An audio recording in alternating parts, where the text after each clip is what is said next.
여러분, 컴퓨테이셔널 디자인하면 보통 코딩부터 떠올리시나요? 근데 오늘 자료들을 쭉 보니까요. 이게 단순히 코딩 기술이라기보다는 뭐랄까 데이터를 통해 세상을 보고 문제를 해결하는 사고방식에 더 가깝다고 하더라고요. 네, 맞아요. 마치 예전 경험 대신에 이제 수치 데이터로 더 정밀하게 접근하려는 그런 느낌이죠. 그렇죠.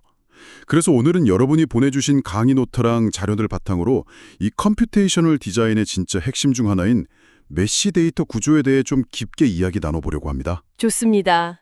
이 메쉬라는 게 왜 중요하냐면요. 사실 이게 3D 모델링이나 시뮬레이션, 게임 그래픽 같은 거 할 때 컴퓨터가 3차원 공간이랑 형태를 어떻게 이해하고 표현하는지 그 핵심 열쇠 같은 거거든요. 아, 핵심 열쇠요. 그러니까 우리가 디지털 환경에서 보는 거의 모든 3차원 형태 뒤에는 이 메쉬가 숨어 있다는 거네요. 바로 그거죠. 거의 모든 것이에요. 그리고 아까 말씀하신 것처럼 컴퓨테이셔널 디자인이 사고방식이라면 프로그래밍은 이 사고를 실제로 구현하는 아주 강력한 언어가 되는 거고요. 그 자료에 나온 비유가 재밌던데요. 조선시대에 탱크를 몰고 다니는 기분이라고. 코딩의 힘을 딱 보여주는 말 같아요. 하하, 네. 그만큼 강력하다는 거죠. 근데 여기서 궁금한 게 생겨요. 현실 세계는 뭐랄까 되게 부드럽고 연속적이잖아요. 근데 컴퓨터는 딱딱 끊어진 데이터만 다룰 수 있고요. 네네. 이 간극을 어떻게 메우는 거죠? 여기서 이산화, 그 디스크리티제이션 개념이 나오는 건가요? 정확합니다. 그 자료에서도 결국에는 인피니한 거를 파이나이트한 걸로 바꿔야 돼 이런 말이 있었잖아요. 그게 바로 이산화의 핵심이에요. 예를 들면 부드러운 곡선을 아주 잘게 쪼개서 짧은 직선 여러 개로 비슷하게 표현하는 것처럼요. 아하, 근사치를 만드는 거군요. 그럼 메쉬는 그 이산화의 대표적인 결과물이라는 말씀이시죠? 네, 맞습니다. 메쉬는 딱딱 끊어진 디스크리트한 정보의 집합체예요. 그 구조는 사실 되게 단순해요. 공간상의 점, 정점, 벌텍스를 찍고요. 이 점들을 어떻게 연결해서 면, 주로 삼각형 면을 만들 건지 그 연결 정보, 커넥티비티만 있으면 됩니다. 점이랑 연결 정보 생각보다 되게 간단한데요? 그렇죠. 근데 이 단순한 구조가 스케치업, 마야, 웹GL 같은 거의 모든 3D 소프트웨어에서 통용되는 표준이라는 게 중요해요. 와, 표준이요? 그럼 3D 형태를 표현하는 일종의 공용어 같은 거네요. 자료에서 Mesh is the primary data structure for the universal uses 라고 했던 게 바로 이 말이군요. 네, 바로 그겁니다. 보편적으로 쓰이는 기본 데이터 구조라는 거죠. 그래서 이게 컴퓨테이셔널 디자이너한테는 때로는 그 데이터 구조 자체가 최종 결과물, 그러니까 일종의 디지털 도면이 될 수도 있는 거예요. 아, 데이터 구조 자체가 결과물이라. 흥미롭네요. 근데 NURBS 같은 서피스 모델링도 있잖아요. 그건 좀 더 부드러운 형태를 만드는 것 같던데 메쉬랑은 어떻게 다른가요? 좋은 질문이에요. 넙스 같은 서피스는 수학적으로 정의돼서 되게 매끄럽고 또 조작하기 쉬운 면도 있어요. 하지만 복잡한 형태를 분석하거나 특히 다른 소프트웨어랑 데이터를 주고받을 때는 메쉬가 훨씬 유리할 때가 많아요. 그래서 서피스로 작업을 했더라도 최종적으로는 메쉬 후 변환해서 사용하는 경우가 아주 흔합니다. 그렇군요. 호환성이나 분석 때문에 메쉬를 쓰는 거네요. 아까 메쉬가 점이랑 연결 정보라고 하셨는데 혹시 그 외에 다른 정보도 담을 수 있나요? 예를 들면 색깔이나 재질 같은 거요. 오, 네, 당연하죠. 그게 메쉬의 또 다른 장점인데요. 단순한 형태 정보 외에도 각 정점이나 면에 추가 데이터를 패킹할 수 있어요. 예를 들어 정점마다 색상 값을 지정하면 컬러 메쉬가 되고요. UV 좌표라는 걸 넣으면 텍스처 이미지를 표면에 입힐 수가 있죠. UV 좌표요? 그건 뭔가요? 아, 그건 3D 모델 표면에 2D 이미지를 어떻게 펼쳐서 붙일지 알려주는 좌표값이에요. U랑 V가 2D 이미지의 가로, 세로축 같은 거라고 생각하시면 돼요. 옷감 패턴을 옷에 맞게 재단하는 거랑 비슷하다고 할까요? 아하, 이해됐어요. 3D 모델에 옷을 입히는 지도 같은 거군요. 네, 그렇죠.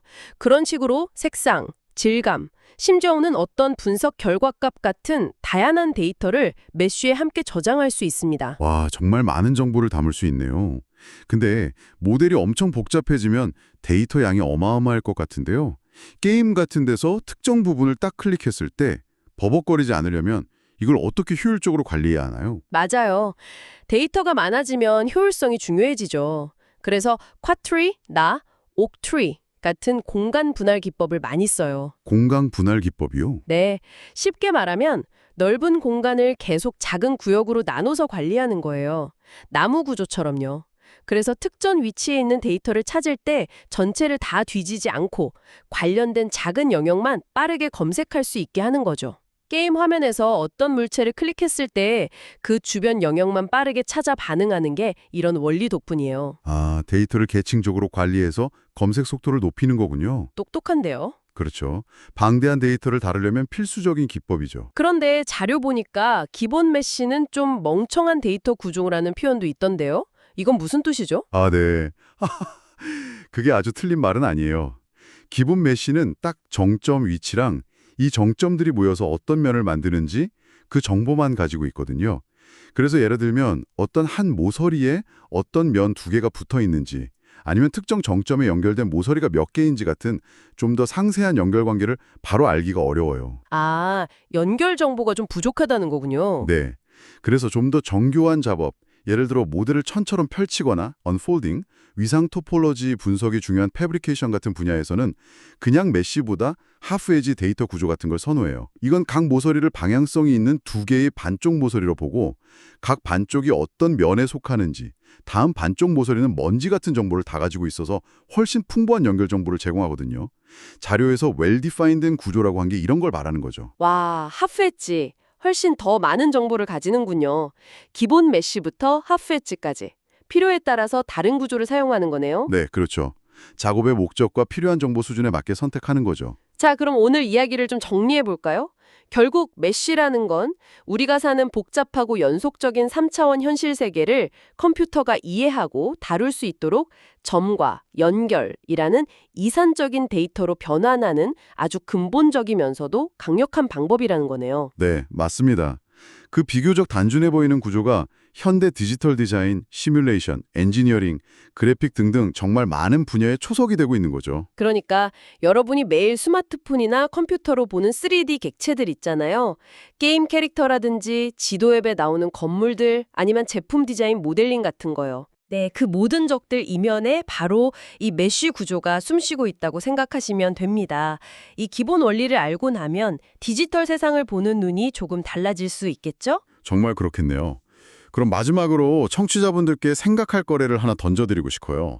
메쉬는 결국 현실의 근사치라고 했잖아요. 네. 그렇다면 이 메쉬를 얼마나 세밀하게 나누느냐, 즉 이산화의 수준을 어떻게 정하느냐가 시뮬레이션의 정확도나 그래픽 품질에 어떤 영향을 미칠까요?